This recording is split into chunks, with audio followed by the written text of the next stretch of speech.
Hi, and welcome to my lecture series on British literature. We're starting today with Beowulf, the first part of Beowulf. So Beowulf is a narrative poem. That means it's a poem that tells a story. And narratives have three main components that we need to understand. So first of all, there's a protagonist. Now, a lot of people think of protagonist as the good guy in the story. That's sometimes true, but mainly it means it's the main character, and that could be good or evil. In Beowulf, the main character is generally considered to be good, a hero. The events of the narrative center on the protagonist's desire to achieve a particular goal. So whatever character is trying to achieve a particular goal, that is the protagonist. The antagonist is, of course, the character who opposes the protagonist and attempts to prevent him or her from achieving that goal. And then you have conflict.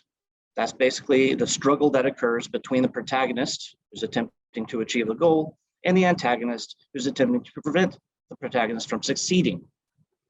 Okay, so in this first section, Beowulf is the protagonist, as he continues to be throughout the poem. His antagonist in the first part is Grendel, the monster who attacks the Danish king Hrothgar and his warriors, who are known as Thanes in Anglo-Saxon times. So Thane is basically another word for a warrior who's from a noble class. So there are two reasons why Beowulf wants to help Hrothgar. First, Hrothgar has offered asylum to Beowulf's father. His name is pronounced, I believe, Ecgtheow. Forgive my Anglo-Saxon pronunciation. It's not really my area of expertise. So Ecgtheow killed one of his fellow warriors, and in Anglo-Saxon culture, the penalty for that kind of act was exile, unless the killer's family or friends agreed to pay a fee called weirgild. So there's a specified sum of money to the family of the dead warrior. When Ecgtheow's allies refused to provide money on his behalf, his tribesmen exile him, and Hrothgar offers him shelter. Beowulf therefore wants to help Hrothgar because he's aided Beowulf's father in his time of need. This happened in the past. However, Beowulf also wants to help Hrothgar for a second reason. He wants to prove to his own tribesmen that he is a warrior of heroic stature. His desire to prove himself is especially strong because of the blot that lies on his family name due to his father's dishonor. His desire to prove himself is especially strong because of the blot that lies on his family's name due to his father's dishonor. In his murderous campaign against Hrothgar and his Thanes, Grendel opposes Beowulf's desire to help Hrothgar.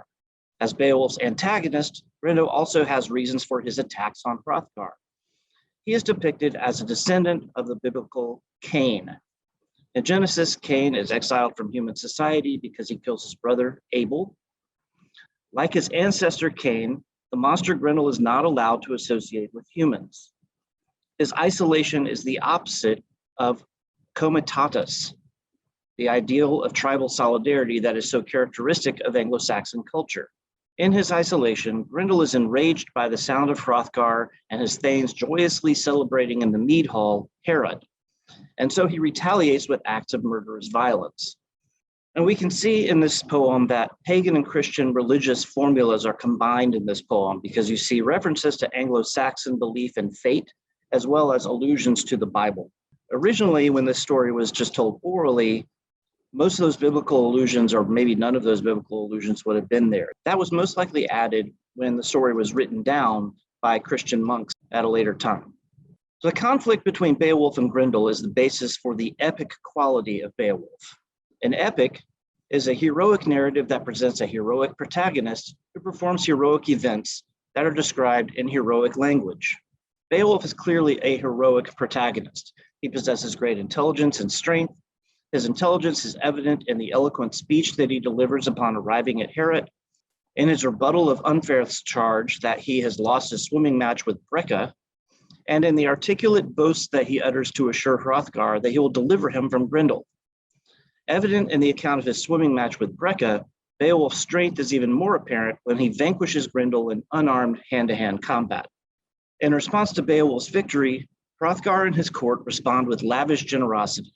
Hrothgar and his queen, Wealhtheow, shower Beowulf with precious gifts, an act that is in keeping with the Anglo-Saxon custom of tribal solidarity, Also, Hrothgar's shop, or a singer of tales, delivers a musical performance that compares Beowulf's exploits to those of previous Anglo-Saxon heroes, such as Sigmund and Finn. Characterized by alliteration, strong rhythm, and hyphenated comparisons known as kinnings, the celebratory song of praise evokes a pleased response from the joyous thanes. In the midst of celebration, an elegiac note or tone of loss creeps into the poem. Just as a description of Shield's Anglo-Saxon funeral at the beginning of the poem introduces a tone of sadness and loss, the fragmentary musical production that is performed after Beowulf's victory underscores the Anglo-Saxon belief that weird, the Anglo-Saxon term for fate, will claim even the mightiest heroes and turn the happiest times into times of sadness and loss.